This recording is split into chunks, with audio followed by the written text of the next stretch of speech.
السلام علیکم۔ ہماری آج کی گفتگو کا موضوع ہے ترجمے کے مسائل۔ تراجم ہمیں مختلف ممالک اور علاقوں کی تہذیب سے آشنا کرتے ہیں۔ ترجمہ کرتے ہوئے معنی اور خیال کے اظہار پر زیادہ توجہ دی جاتی ہے، اور ترجمہ کرتے ہوئے یہ بات بھی ذہن میں رکھی جاتی ہے کہ ہم جس فن پارے کا ترجمہ کر رہے ہیں اس کے موضوع سے ہماری ذہنی مناسبت اور ہماری دلچسپی کس حد تک ہے۔ اگر ہم ترجمے کے لیے کسی ایسے فن پارے کا انتخاب کرتے ہیں جو ہمارے معاشرے میں دلچسپی کے ساتھ پڑھا نہیں جاتا اور نہ ہی اس موضوع کی ہمارے معاشرے میں مانگ ہے، تو ایسے ترجمے میں ہم اپنے وقت کو ضائع کر رہے ہیں۔ اگر ترجمے کے موضوع سے ہماری ذاتی دلچسپی بھی نہیں ہے تو بھی ایسی صورت میں وہ ترجمہ اچھا اور کامیاب ترجمہ ثابت نہیں ہوتا۔ مثال کے طور پہ اگر ترجمہ نگار کی مناسبت شاعری کے ساتھ نہیں ہے، یا اس کا طبعی میلان شاعری کی طرف نہیں ہے، یا وہ شاعری کے فن کے بارے میں، اس کے اسرار و رموز کے بارے میں آگاہی نہیں رکھتا، تو ایسی صورت میں وہ شاعری کا ترجمہ کرنے میں ناکام ثابت ہوگا۔ لیکن اگر اس کی توجہ اور دلچسپی کا مرکز نثر ہے تو اسے کسی ایسے فن پارے کا انتخاب کرنا ہوگا جو نثر کے حوالے سے ہوگا۔ شاعری کے ترجمے کے لیے شاعری کے اصول و ضوابط اور تمام بحور اور اوزان کے بارے میں جاننا ضروری ہے۔ اچھی شاعری کا ترجمہ پابند شاعری کی صورت میں اکثر اوقات کافی مشکل ہوتا ہے۔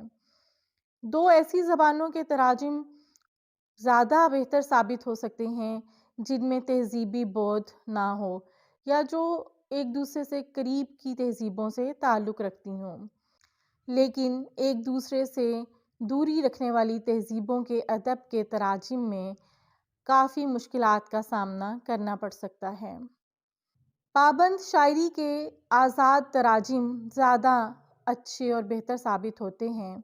اس کی وجہ یہ ہے کہ اگر ہم اردو غزل کا انگریزی میں ترجمہ یا ٹرانسلیشن کرنے کی کوشش کریں گے تو ہم قافیہ، ردیف، بحور اور اوزان کا اس طرح سے اہتمام نہیں کر سکیں گے جیسے اردو شاعری میں ہوا ہے۔ ہاں، لیکن اردو شاعری کو پنجابی شاعری میں ترجمہ کرنا نسبتاً آسان کام ہے، اور اس کی بہت سی مثالیں ہمارے سامنے ہیں۔ غالب کے دیوان کو پنجابی میں ترجمہ کیا گیا ہے، اسی طرح سے اقبال کے کلام کا بھی پنجابی ترجمہ موجود ہے۔ اسی طرح ہماری پاکستانی زبانوں میں دیگر شعراء کی شاعری کا اردو میں ترجمہ موجود ہے۔ تو یہ تمام وہ زبانیں ہیں جو تہذیبی طور پر ایک دوسرے کے قریب ہیں، اس لیے ان کا ترجمہ کرنے میں زیادہ دقت کا سامنا نہیں کرنا پڑتا، کیونکہ ان کے اندر استعمال ہونے والے الفاظ ایک دوسرے کے قریب ترین ہیں۔ بعض اوقات تراجم کے حوالے سے ہم ایسے الفاظ استعمال کرتے ہیں جو دوسری زبان کے الفاظ ہوتے ہیں۔ اگر ان کا مناسب ترجمہ ہو سکے تو اس کو ترجمہ کر لینا چاہیے، لیکن اگر ان الفاظ کا مناسب ترجمہ موجود نہیں ہے تو ہم ان الفاظ کو جوں کا توں اپنے ترجمے میں استعمال کر سکتے ہیں۔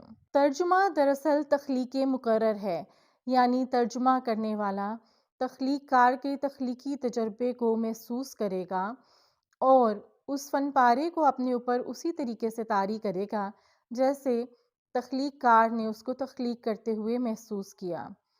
اگر ترجمہ کرنے والا شخص اس عمل میں کامیاب ہو جاتا ہے تو اس کا ترجمہ انتہائی کامیاب اور شاندار ہوگا، لیکن اگر وہ ان جذبات اور احساسات کو سمجھنے سے عاری ہوتا ہے جو تخلیق کار نے تخلیق فن کے دوران میں محسوس کیے، تو ایسی صورت میں ترجمہ اعلیٰ نوعیت کا حامل نہیں ہوگا، بلکہ وہ اخبار کی ایک سرخی یا رپورٹنگ کی صورت اختیار کر لے گا، کیونکہ اس کے اندر جذبات اور احساسات کی وہ چاشنی موجود نہیں ہوگی۔ ہم اس امر کو اس طرح سے سمجھ سکتے ہیں کہ ایک کہانی کار کہانی لکھتے ہوئے یا ایک افسانہ نگار افسانہ لکھتے ہوئے جس تخلیقی تجربے سے گزرتا ہے، ایک مترجم اس کا ترجمہ کرتے ہوئے اس موضوع کو اور اس کے کرداروں کو اپنے اوپر اسی طرح طاری کرے اور ان کرداروں کے جذبات اور احساسات کو اس طریقے سے سمجھے جیسے تخلیق کار نے اس کو سمجھا ہے، ایسی صورت میں اس افسانے یا اس کہانی کا ترجمہ انتہائی اعلیٰ پائے کا ترجمہ ثابت ہوگا۔ یہی وجہ ہے کہ بعض مقامات پر ترجمہ اصل تخلیق سے بڑھ کر ثابت ہوتا ہے، بعض مقامات پر ترجمہ اصل تخلیق سے مشکل امر بھی ثابت ہوتا ہے۔ شاعری کا ترجمہ کرتے ہوئے مترجم کے لیے ضروری نہیں ہے کہ وہ شاعر ہو، لیکن شاعری کے اسرار و رموز کو سمجھنا ضروری ہے۔ اسی طرح جن نثری اصناف میں ترجمہ کیا جا رہا ہے، ان نثری اصناف کے بارے میں بنیادی علم ہونا نہایت ضروری ہے۔ ترجمہ کرتے ہوئے لفظی ترجمے کی نسبت خیال کی ترجمانی پر زیادہ زور دینا مناسب محسوس ہوتا ہے۔ مترجم کے اسلوب کا تخلیق کار کے اسلوب سے مناسبت رکھنا بھی نہایت ضروری ہے۔ اگر فن پارہ سادہ اور عام فہم زبان میں تخلیق کیا گیا ہے تو اس کا ترجمہ سادہ اور آسان زبان میں ہی ہونا چاہیے۔